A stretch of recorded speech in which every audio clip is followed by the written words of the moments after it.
I woke up this morning and Jalen Hurts is the first quarterback this season with a perfect passer rating. Do I need to say it again?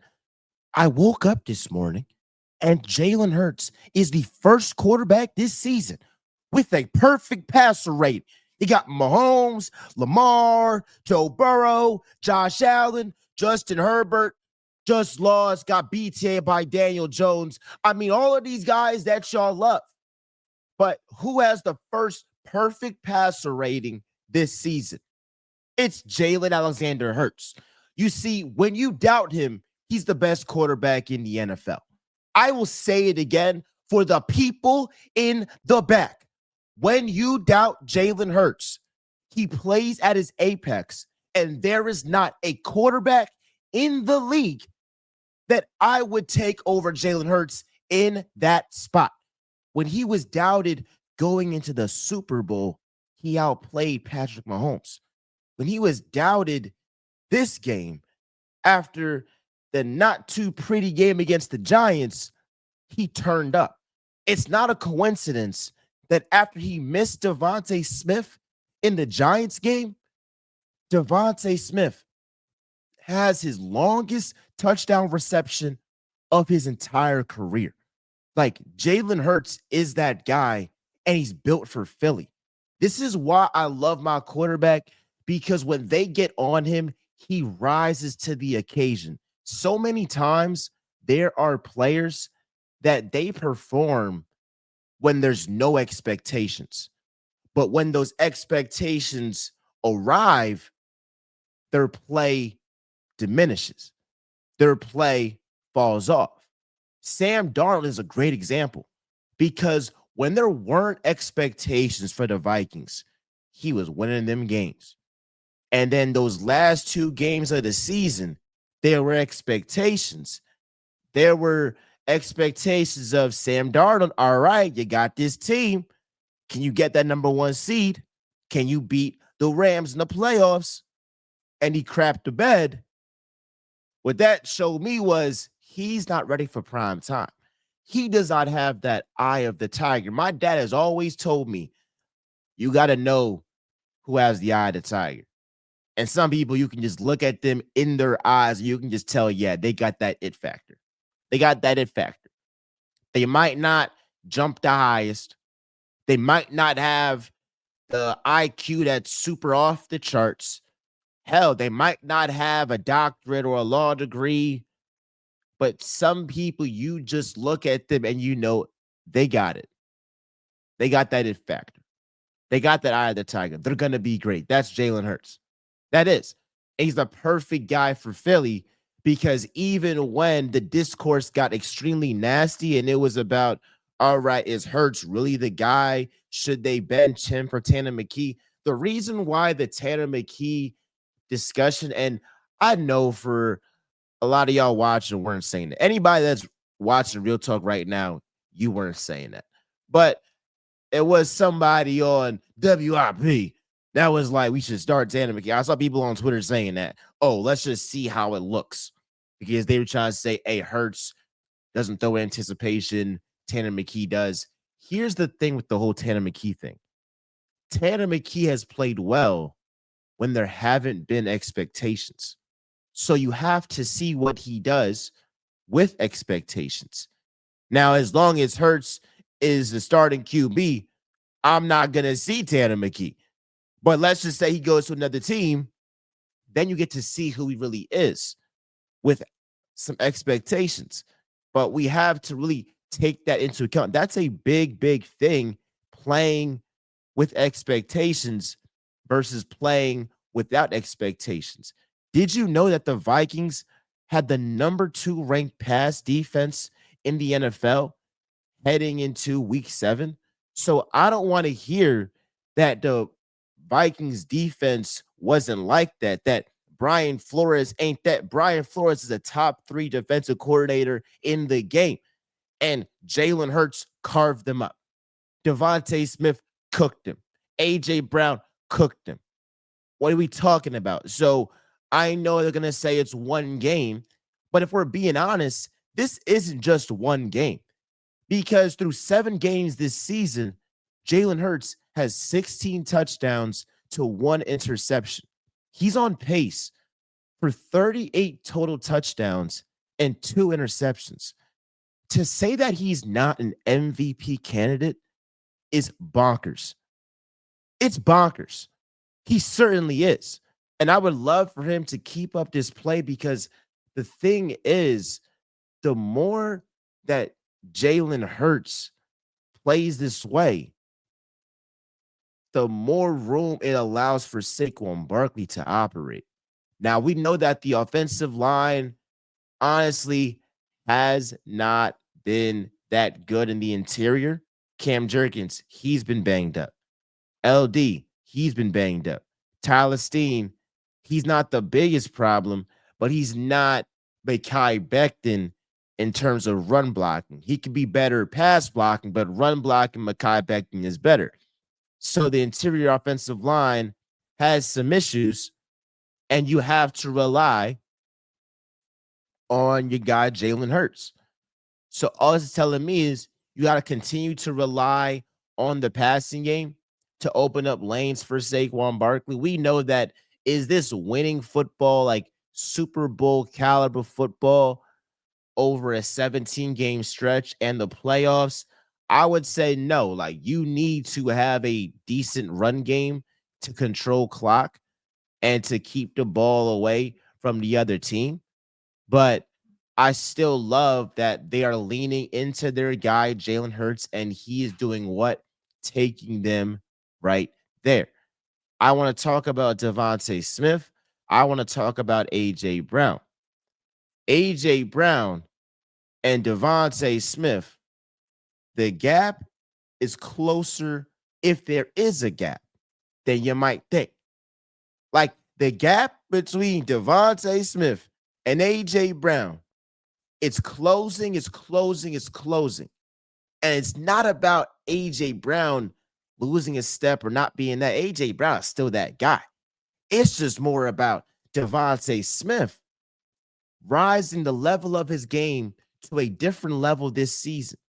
Did you know that after 7 games, DeVonta Smith is top 10, top 6 in receiving yards? I mean, this guy has certainly improved, and you're seeing him in the smack dab of his prime show that he's a wide receiver one. He is certainly a top 10 wide receiver this season. Smitty's one of the best deep ball receivers in the NFL, and he put that on full display in this game. He shook Isaiah Rodgers. He just every route that you can think of, comeback route, dig route through the middle, through the seam, whichever you want to do. Like DeVonta Smith, he is that guy. And that is such, it's amazing to see because DeVonta coming into the NFL, they were doubts if he could replicate his same success in college. And it's like you don't win a Heisman Trophy as a wide receiver by accident, by just being a 1-year wonder or something. Like you really got to be like that. And I am so glad that the Vikings, not the Vikings, I am so glad the Cowboys traded with the Eagles because the Giants were going to get DeVonta Smith. The Cowboys trade with Howie Roseman. The Eagles jumped the Giants. Now the Giants had to trade down. They got Kadarius Toney, and we know what history has told us there. So thank you to Jerry Jones. Thank you to the Cowboys. But most of all, thank you to DeVonta Smith. I want to talk about the defense real quick, and with Ken Patullo and Jake Elliott. Jalen Carter, when he's the Eagles' best defensive player, they're unstoppable. It's just the facts. And I love Jordan Davis, Quinion Mitchell, Nolan Smith, Jahai Campbell, Nakobe Dean, all these guys. But when the bread man is the best player on the field for the Eagles defense, they are truly unstoppable. because then you also have Zach Ball flying around making tackle after tackle. Then you got Cooper DeJean one-on-one against Jettas, locking him up. Then you got Jalen Hunt pick six because of the interior pressure that Jalen Carter caused. So all of this together, I know in the beginning of this season, Jalen Carter wasn't the dominant version of Jalen Carter that we are accustomed to seeing, but he was dominant against the Vikings. And this was the best game the Eagles had in stopping the run. And you have a pick six in this game. So ultimately, we are looking at this and we are saying to ourselves, Jalen Carter, we want you to build off this game because you are a bad, bad brother. And when he plays like the best defensive tackle that we know he can be, the sky is the limit for Vic Fangio's defense. And another thing, too, Nakobe Dean.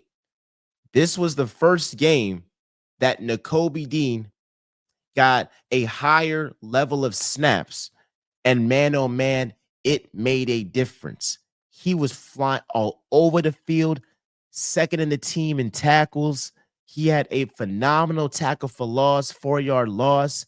And I'll say this, it's not a coincidence that when Nakobe Dean got more snaps, the Eagles had their best game defending the run this season. Prior to the Vikings game, they let up 100 yards every single game. 100 yards to the Cowboys, 100 yards to the Chiefs. Patrick Mahomes is running everywhere. 100 yards to the Rams, to the Bucks, to the Broncos, to the Giants, Cam Scatterboo and those boys, and Jackson Dart. Against the Vikings, Nakobe Dean plays 45% of snaps, and they hold the Vikings defense to less than 3.5 yards per carry. Nakobe Dean is like that. And folks were trying to be weird and be like, how can you play Jahad Campbell, Nakobe Dean, Zach Bond? That's a great problem to have. You have one guy in Nakobe Dean who is stout against the run, who came off a breakout season last year, who wore that green dot and is a leader of that defense. And then you bring in Jahad Campbell through the draft, and he is phenomenal in coverage, and he can play on the edge. Oh, yeah. That's the best problem you can ever have. Let's run these guys and play them together, play them off each other. Either switch them out, have Coop in the nickel, either had both guys in the middle, Nakobe and Zach Bond. Like whatever you want to do, Vic Fangio has so many things that he can do with that. So I'm just so happy about Nakobe Dean and proud that he was able to just, just continue what he was doing last season after his injury. And all credit to him for coming back from his injury there. Last thing, Jake Elliott, I'll say this. When Jake Elliott missed that field goal, I was not mad at him. It was actually an indictment on the play call because you can't run for it on 3rd and 5 and then decide to kick a field goal.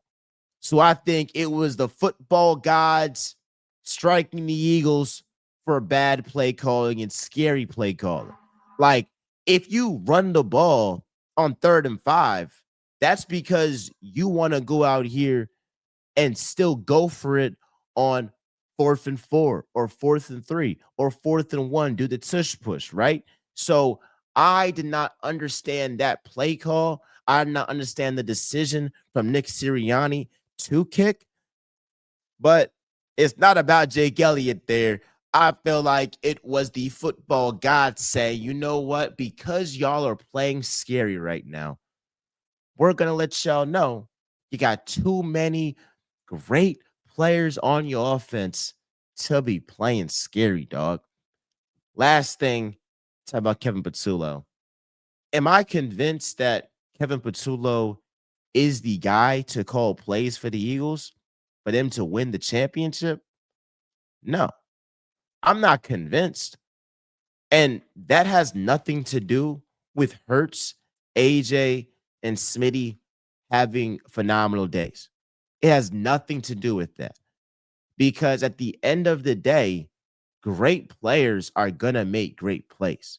The talent will always rise to the top. Like in sports, if you have better players, you're most likely going to win. Like, I'll give Brian Daboll some credit. He's done a very good job this season with that Giants offense. But at the end of the day, you don't have that many talented offensive players on your squad.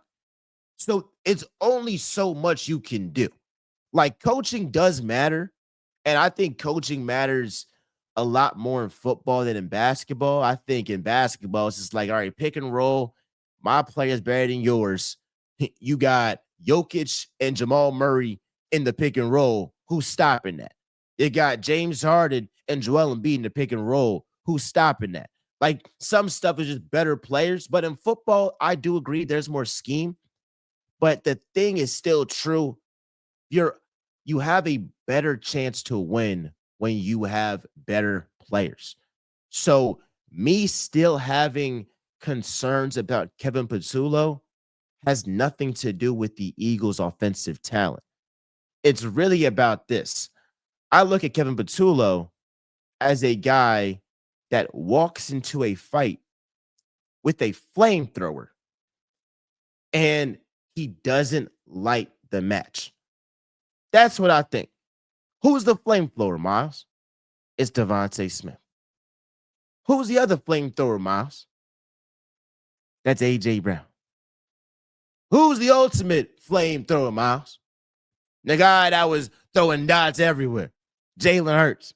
So I want him to use these guys, lean on these guys. It should not be DeVonta Smith in the post game saying, we got to be more aggressive. Like we said in halftime that the defense was cheating, that safety was coming down. We got to get a deep shot. The first deep shot we got, it was an 80-yard touchdown to the crib.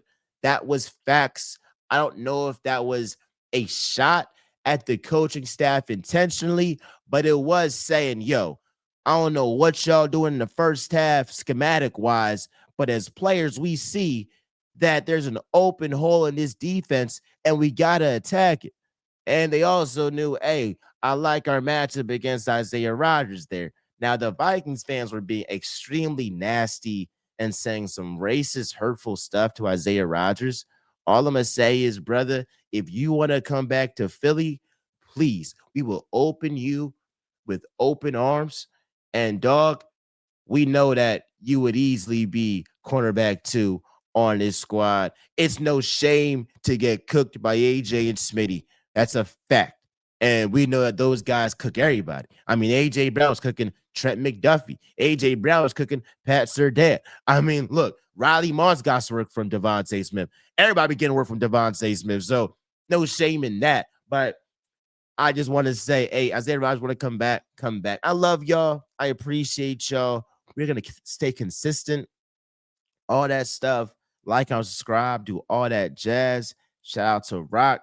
And we are out.